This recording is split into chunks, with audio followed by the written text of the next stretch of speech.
And there's an older gentleman parked beside me, elderly gentleman, and somebody's starting to pull in. And the elderly gentleman backs up right into her. And she's beeping and beeping and beeping, and yet he didn't hear the beep, and bang. So I want to talk about that. Like, what are the lessons? Like, even when we can look at that and say, look at an event like that, there was a lesson that actually played out that was beautiful. And to set up this lesson, I want to read for you a passage that is incredibly beautiful. And this is from the book Secrets of Heaven 3138. And it's talking about how God works in our lives, kind of what the plan is.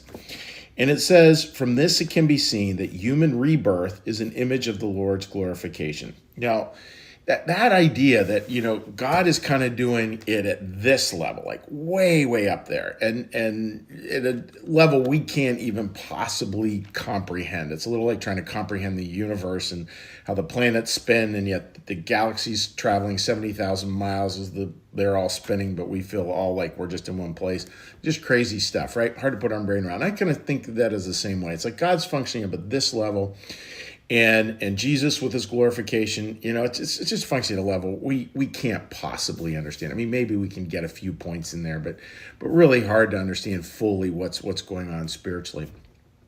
And so we're down here. And a key part of Swedenborgian theology is remembering that God's way up here, we are down these finite creatures down here.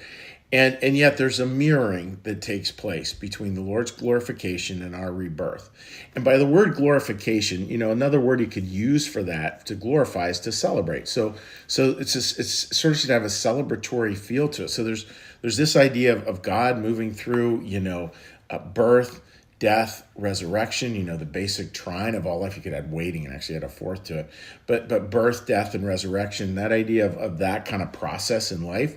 And Jesus went through that. We're going to go through it. And we go through it all the time. I feel like it's a process, right? That obviously there's the big one when we die.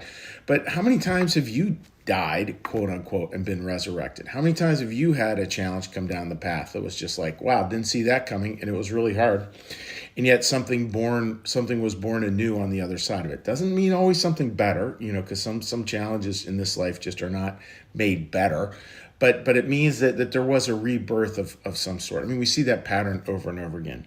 So let's pull it back to this lesson of a Fender Bender. What was beautiful about it was that, again, I was an older gentleman, so my thought goes to people like my dad. I don't know whether this was true of him or not.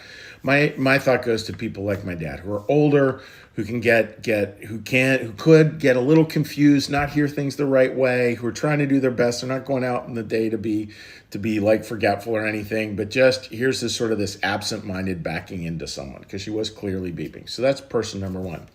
Person number two is the person he backed into, and she was clearly upset, and I would be too. You've warned, you've done everything you could do, and they still didn't stop, and that would be annoying. And you could see it on her face, you could see her in her communication with him, etc.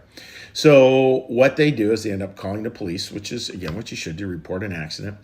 And the police officer comes, and this is where it got beautiful. So the police officer comes, and he arrives with a smile on his face. And here's this tense situation.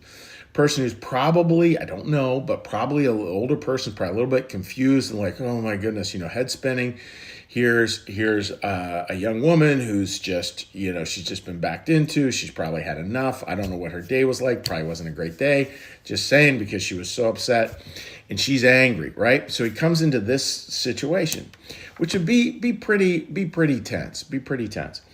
So the police officer comes in with a big smile, and he walks up to her first, because she came over to him, and she's there. Ma'am, I just need to know. Really, the most important question here is, are you okay? That's what really matters the most. And she said, yes, I'm fine. And then he goes over to the older gentleman, and he says, sir, are you okay? Like, really, that is the most important question here. Are you okay? And then comes this great line, guys like signals yes. Again, low speed, nobody could have gotten hurt. And then comes this great bit, and then he goes like, that's, and he looks at both of them and goes, that's really the most important question. This, and he's pointing at the dent, because this is just a material thing.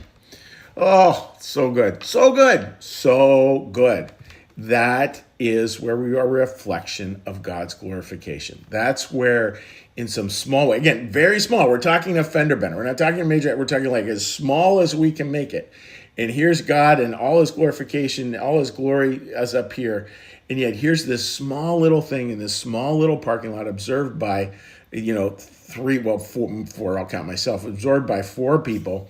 And that police officer just made the day better. He just made the day better. Now, did those people go out of there best friends? I doubt it. But did they go out of there without the animosity that could have occurred if it had been like, well, you should have been parked behind me and you should have listened to what, it could have been all this acrimony back and forth. When any of that. It was just this peaceful and putting it right into perspective. It's just a material thing. That's it. It's just a material thing. Even though that feels really hard, I loved it. I loved it. I thought that was so incredibly good, so incredibly powerful. Because so much of life is learning to live it at those small levels, is learning to take what Jesus taught us up here and to really practice it. And in some ways, the smaller, the better. And that's why in the new church, we have this concept of use, that when we're out there doing our daily thing, our daily job, we're to do it sincerely, justly, and faithfully. Again, and that's in the small stuff, doing it, just going into your job and just doing it the best you can. And it's not technical proficiency, because could be something, right? Like this police officer could have done this job very technically with a technical proficiency that was outstanding and probably does.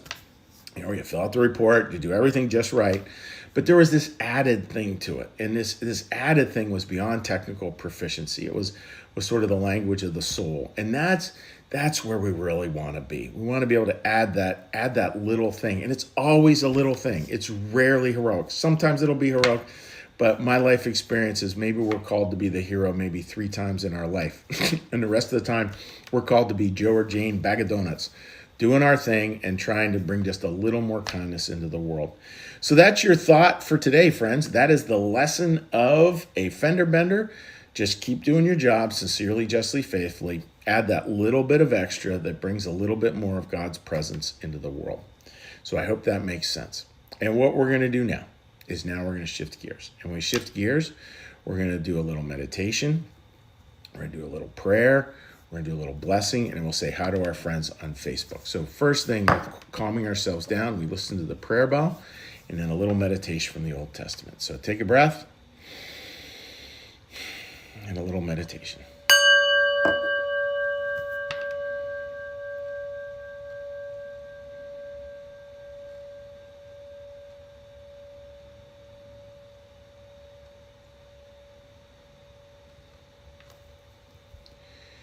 Be still and know that I am God. Be still and know that I am. Be still and know that I. Be still and know that. Be still and know. Be still and. Be still. Be.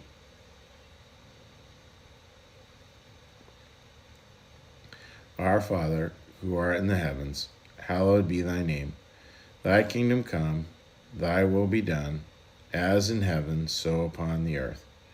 Give us this day our daily bread, and forgive us our debts, as we also forgive our debtors. And lead us not into temptation, but deliver us from evil. For thine is the kingdom, and the power, and the glory forever. Amen. May the Lord bless you and keep you. May the Lord make his face to shine upon you and be gracious unto you.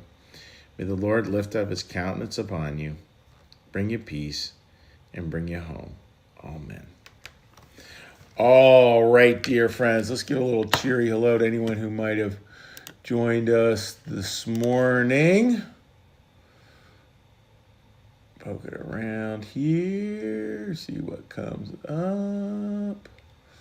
All right, nothing on there. So we'll flip over to here. Again, I hope you are enjoying this absolutely amazingly beautiful, stunning, incredible weather. It sure is beautiful down here in Philly. Rita, hope you're having a good day, my friend. And Marcus, as always, hello to you. So, friends, wishing you all the very best.